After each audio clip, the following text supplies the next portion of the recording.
오늘 말씀의 주제가 뭘까요? 거룩하게. 거룩하게 뜻이 뭔지 아는 사람? 거룩.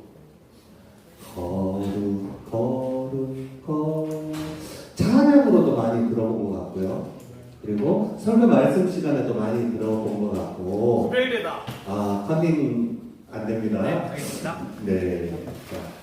자, 거룩하다라는 뜻을 많이 들어봤는데 정작 우리가 거룩하다는 뜻이 성경에서 어떤 의미인지 정확히 알아야 될 것 같아요. 중요한 단어입니다. 우리 뒤에 우리 하윤 영상팀 좀 틀어주세요. 여러분은 아마도 거룩이라는 말을 들어본 적이 있을 겁니다. 아니면 적어도 한두 번은 찬양으로 불러봤을 텐데요. 사람들은 대부분 이 개념을 그저 도덕적으로 선한 것과 연관짓습니다. 따라서 하나님은 도덕적으로 완벽하심으로 거룩하시다고 생각하죠. 네, 그것도 거룩의 일부예요. 하지만 성경에서 거룩의 개념은 그보다 훨씬 크고 풍부한데요. 사실 이는 하나님이 온 우주의 배후에 계시는 창조의 힘이시라는 것을 의미합니다. 오직 그분만이 온 세상을 아름다움과 생명이 가득한 곳으로 만드는 능력을 갖추신 분입니다. 이 모든 능력이 하나님을 완전히 유일한 존재로 만드는데 이게 거룩이라는 말의 뜻이죠. 하나님의 거룩하심을 이해하는 데 도움이 되도록 태양에 빗대어 보겠습니다. 태양은 유일합니다. 적어도 태양계에서는요. 매우 강력하고 지구상의 모든 아름다운 생명의 원천이 됩니다. 그런 의미에서 태양을 거룩하다고 말할 수 있어요. 그리고 이 비유를 확장해 볼 수도 있는데요. 그 경우 태양을 둘러싼 공간 역시 거룩한 곳이 됩니다. 네, 태양에 가까이 갈수록 기운이 더 강렬해지는 것처럼요. 맞아요. 모든 생명의 원천이 되는 그 힘과 선함은 동시에 위험하기도 한데요. 태양에 너무 가까이 갔다가는 흔적도 없이 사라지고 말 것입니다. 마찬가지로 하나님의 거룩하심의 중심에는 만일 우리가 부정한다면 그분의 임재가 우리에게 오히려 위험하다는 역설이 있습니다.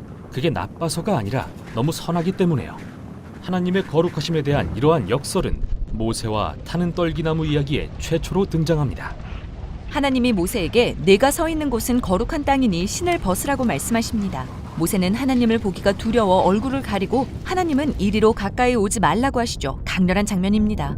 사실 하나님의 거룩하심이 그렇게 강렬하게 나타나는 장면은 이스라엘 성전의 이야기에 훨씬 더 많이 나옵니다.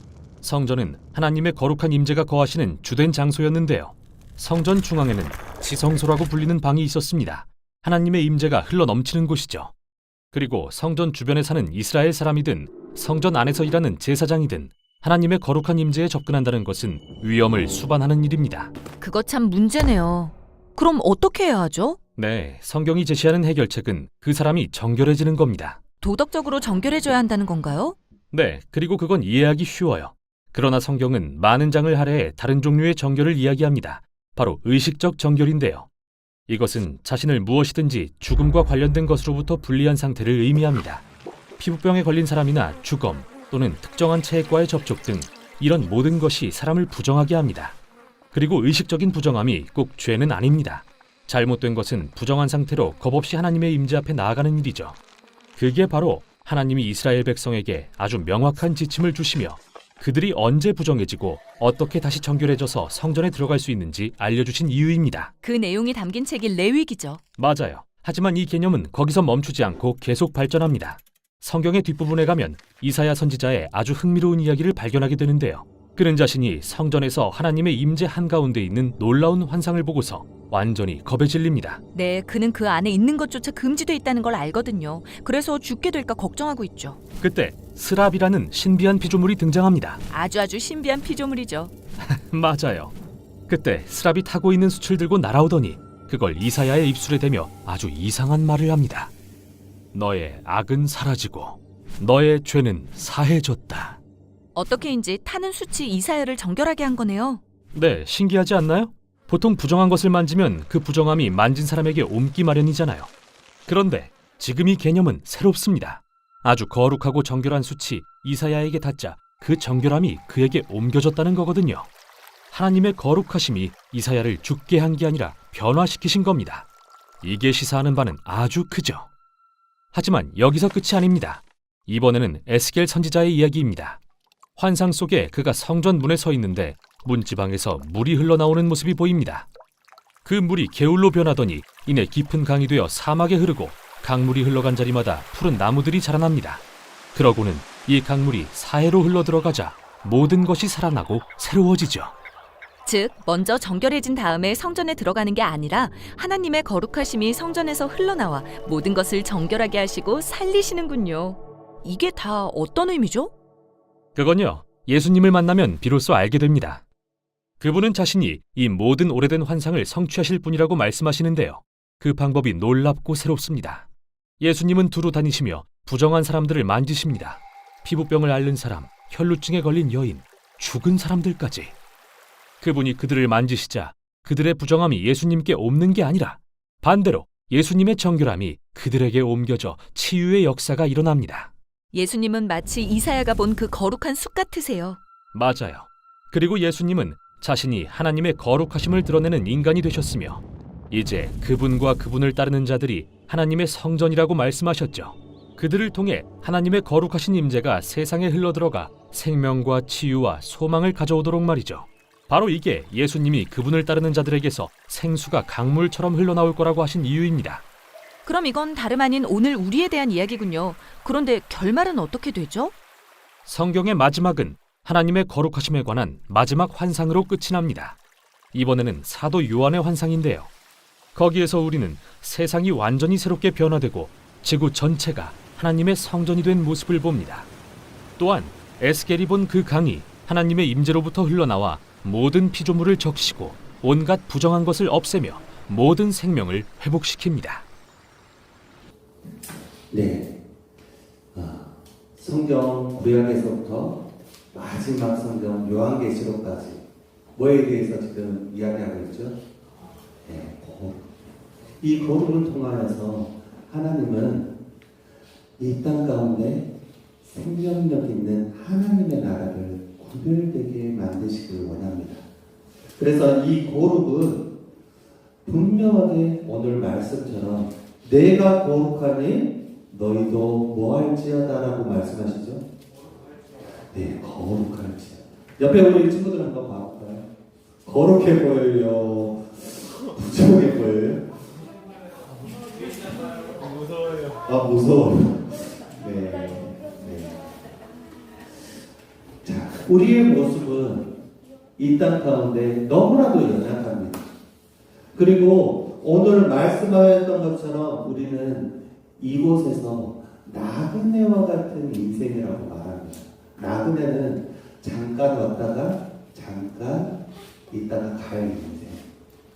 그것처럼 많은 시간 가운데 이 땅에 있는 시간은 잠깐이요. 하나님의 나라에 주님과 함께할 시간은 영원하다고 말씀하세요. 그 영원한 날까지 있는 그 날에 주님께서 말씀하시죠. 뭐라고 이야기하시냐면 너희는 외모로 보시지 않고 각 사람의 행위대로 판단하시는 일을 너희가 아버지라 부를 것이. 누구라고 부른다고요? 우리가?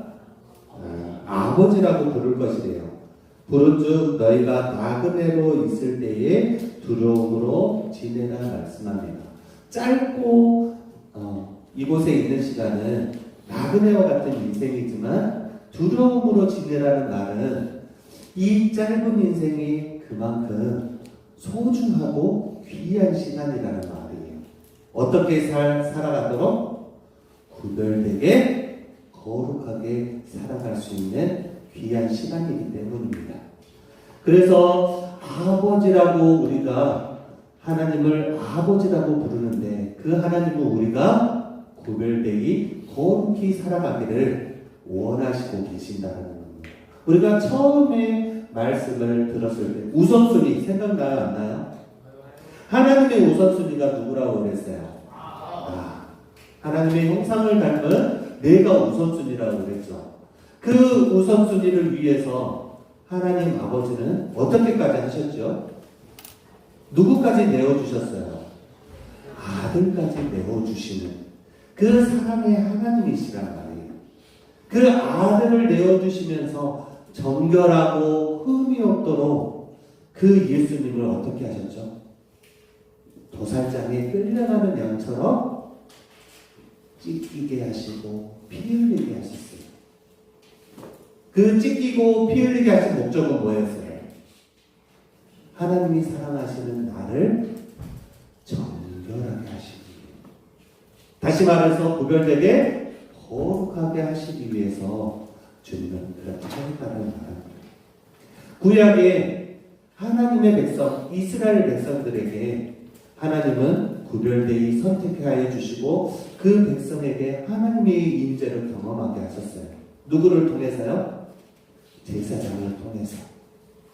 그리고 흠없는 양을 잡음으로써 그 백성들이 거룩하고 부정한 것을 구별하여서 살아가도록 말씀하셨습니다.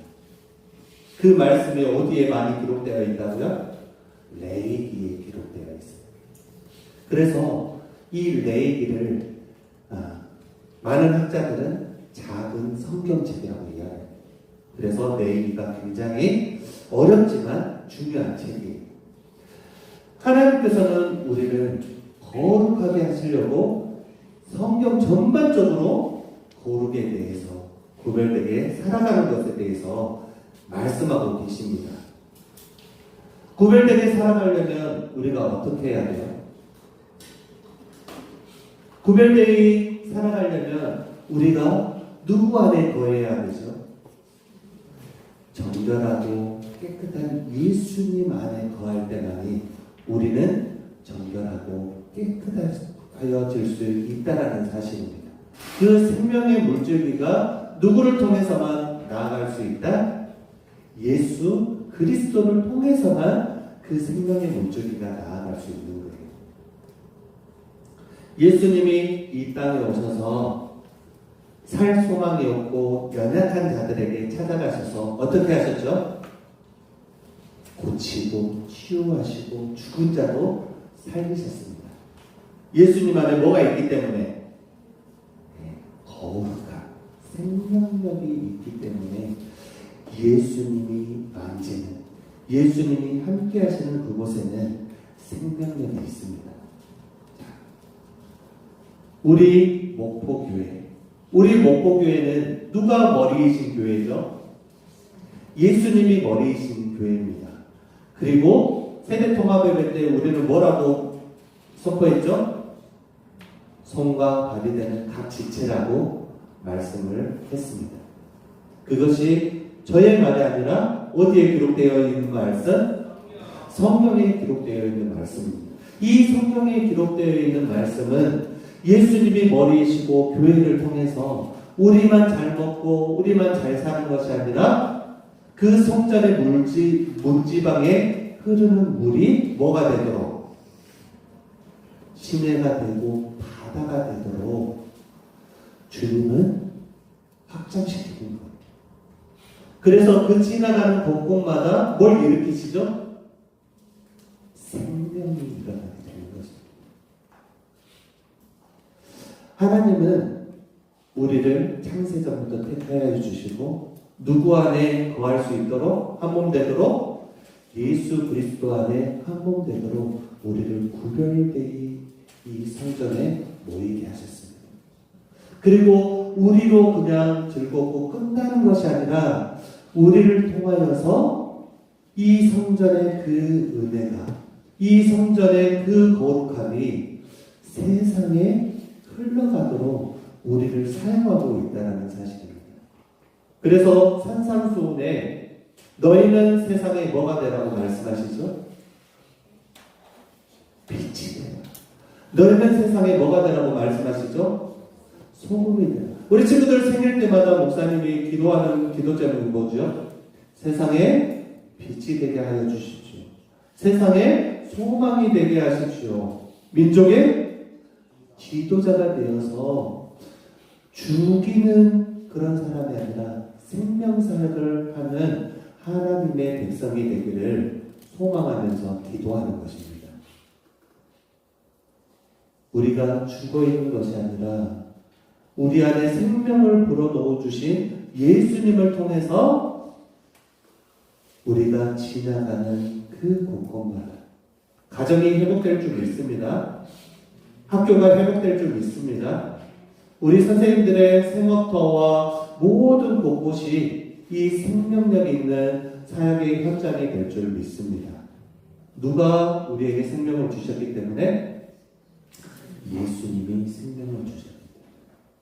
그런데 중요한 사실, 우리는 하나님의 자녀로 예수님 안에 한 몸 한 지체 되었다고 이야기하지만 우리의 상태는 여전히 어떠하죠?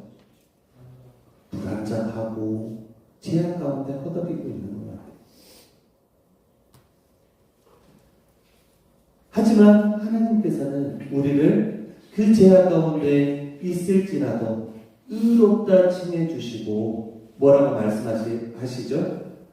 너는 나의 자녀다. 하나님의 자녀, 아빠 아버지라고 부를 수 있도록 우리에게 은혜의 복을 허락하여 주셨다는 사실입니다. 우리가 하나님을 아버지라고 부르고 하나님의 자녀라고 믿고 있다면 우리가 어떻게 해야 돼요? 이제는 구별되이 살아가기를, 누구를 닮아가기를? 우리를 구원하여 주신 예수님을 닮아가는 저와 우리 친구들이 다 되기를 소망합니다. 그래서 우리가 어떻게 살아야 돼요?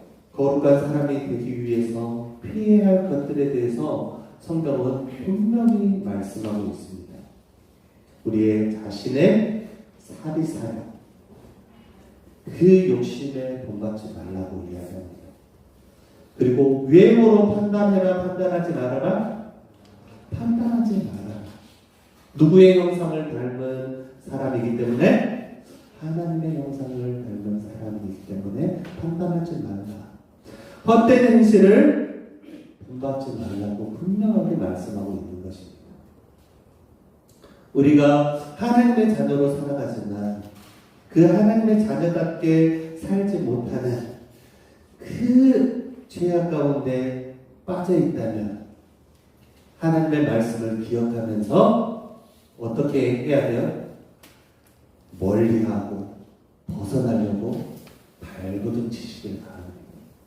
그리고 누구의 이름으로 기도해야 돼요? 우리를 깨끗게 하여 주신 예수님의 이름으로 기도할 때 주님은 그 죄악 가운데 벗어나게 하실 줄 믿습니다.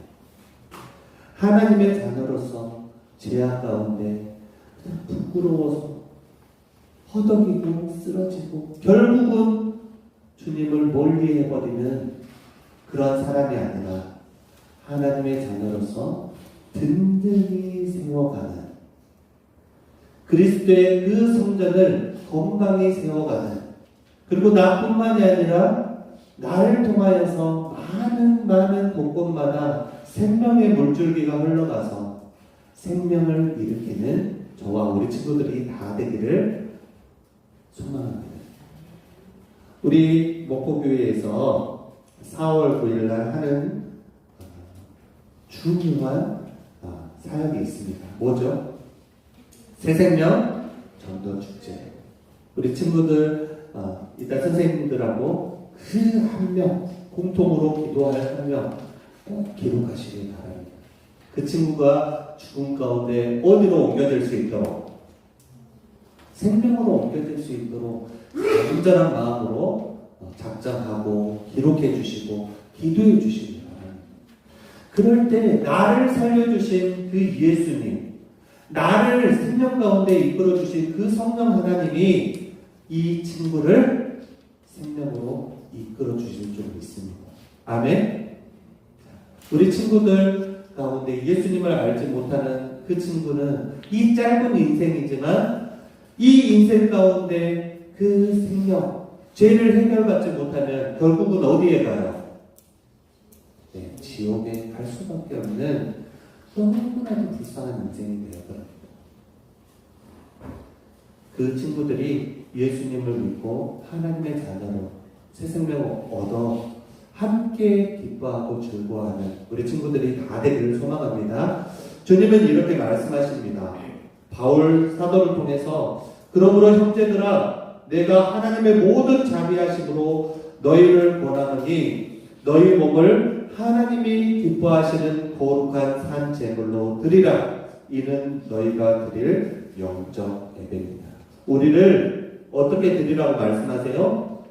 거룩한 상제물, 우리의 몸을 주님께 내어드릴 때 주님은 그 예물을 받으시고 영적 예배로 생명력을 우리 안에 끊어지지 아니하도록, 특별히 우리 목포교회 중고등부를 통하여서 이 생명의 사역들이 이어가게 분명하게 하실 줄 믿으시길 바랍니다. 우리 친구들이 앞에서 찬양할 때 이 찬양의 생명력이 이어져 가고, 말씀 가운데 이 생명력이 이어져 가고, 우리 친구들 분방 공부할 때 나눔을 통하여서 이 생명력이 이어져 가서 여기에서 뿐만이 아니라 가정에서, 학교에서 모든 곳곳마다, 우리가 가는 곳곳마다 뭐가 일어나도록? 생명이 일어나도록 구별되기를 소망합니다. 너희는 이 세대를 본받지 말고 오직 마음을 새롭게 함으로 변화를 받아 하나님의 선하시고 기뻐하시고 온전하신 뜻이 무엇인지 분별하라 말씀하십니다. 이 세대, 섞여 사는 것이 아니라 구별되게 하나님의 자녀로 든든히 서가는, 하나님의 말씀 앞에 든든히 서가는 저와 우리 목포교회 모든 친구들이 되시길 예수님의 이름으로 축원합니다.